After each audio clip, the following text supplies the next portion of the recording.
Oke, sudah. Oke, selamat malam teman-teman yang sudah hadir. Terima kasih sudah hadir lagi. Tadi soalnya ada beberapa yang sudah ikut 3 kali, 4 kali, oh banyaklah. Wajah-wajahnya juga ada beberapa yang saya kenal. Selamat datang kembali dan kalau misalnya udah langganan ya berarti udah tahu ya, kalau misalnya kita ngobrol di kelas Zoom ngapain, kalau kita terapi kolektif tuh ngapain. Jadi santai aja, relax, tenang teman-teman. Apa yang baik diambil, apa yang nggak baik dan nggak berkenan dibuang aja hari ini gitu ya. Jadi intinya kelas Zoom Psikolog ID memang ada setiap bulan reguler dan kami mengundang teman-teman yang hadir hari ini juga untuk ikut nanti di bulan depan atau di lain kesempatan. Jadi bebas. Intinya sih kelas ini untuk saling berbagi dan mungkin kalau nanti ada kesempatan akan ada beberapa teman-teman saya juga yang akan ngisi, jadi akan ada materi yang lebih variatif ya untuk bulan-bulan depan.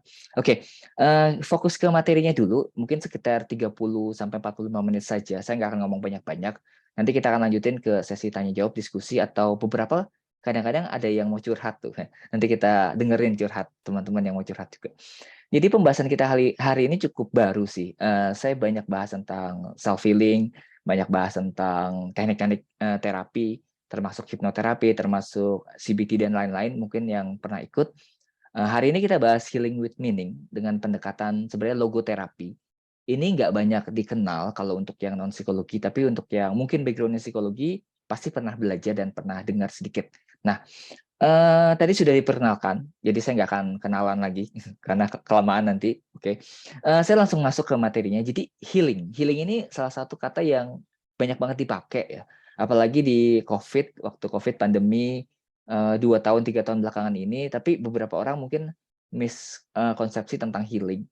Dari yang dipelajari sebenarnya dari pendekatan terapi holistik, healing sebenarnya punya pengertian bahwa kita tuh kembali utuh, kembali fulfill, kembali menjadi apa yang sudah ada sebelumnya, dari luka-luka yang mungkin kita hadapi sepanjang hidup. Nah, tapi yang jadi pertanyaan besarnya adalah gimana kalau memang kita terlahir dengan luka?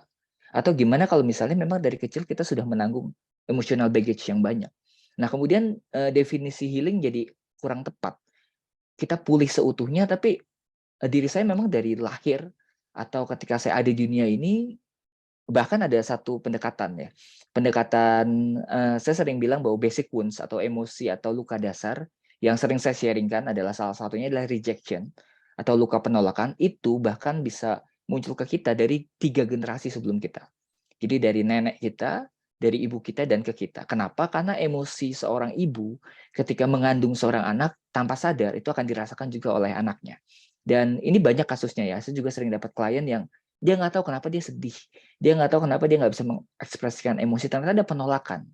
Penolakan yang bahkan dia nggak alami. Nah, yang kadang-kadang saya jadi bertanya-tanya gitu, healing itu sebenarnya seperti apa? Ada yang mungkin menyamakannya dengan refreshing, kegiatan makan enak, saya termasuk ya. Saya suka makan saya suka makan enak gitu ya. Dan menurut saya makan itu healing gitu. Tapi, ternyata healing itu menyakitkan ya. Dalam prosesnya ketika kita berusaha untuk menyelesaikan, kejadian yang nggak menyenangkan, mungkin punya kejadian traumatik, ada istilah yang disebut sebagai emosional, lebih kepada emosional baggage tadi, atau misalnya urusan yang belum selesai di masa lalu, kita pernah kesel, pernah marah akan sesuatu dan itu nggak enak. Karena setiap kali kita berusaha untuk memulihkan sesuatu yang ada di belakang, walaupun ini konsepnya beda ya sama yang akan saya jelasin hari ini, tapi kita akan selalu mengulang kembali rasa sakit yang sama.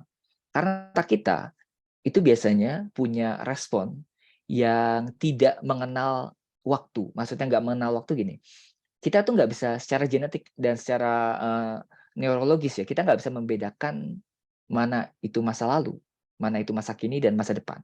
Makanya kadang-kadang kalau kita mikirin sesuatu yang jauh ke depan, kita cemasnya hari ini, overthinking-nya sekarang gitu.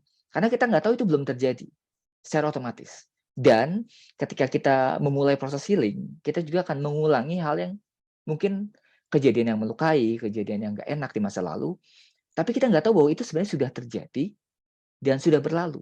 Tapi ketika kita mengingatnya, rasa sakitnya sama, emosinya sama. Makanya kenapa kalau ada trigger sedikit, seorang tuh bisa sakit banget gitu. Padahal peristiwanya tuh sudah bertahun-tahun yang lalu, peristiwanya mungkin orang yang menyakiti kita sudah nggak ada, bahkan sudah meninggal mungkin, udah nggak sama-sama kita lagi, tapi rasa sakitnya masih ada.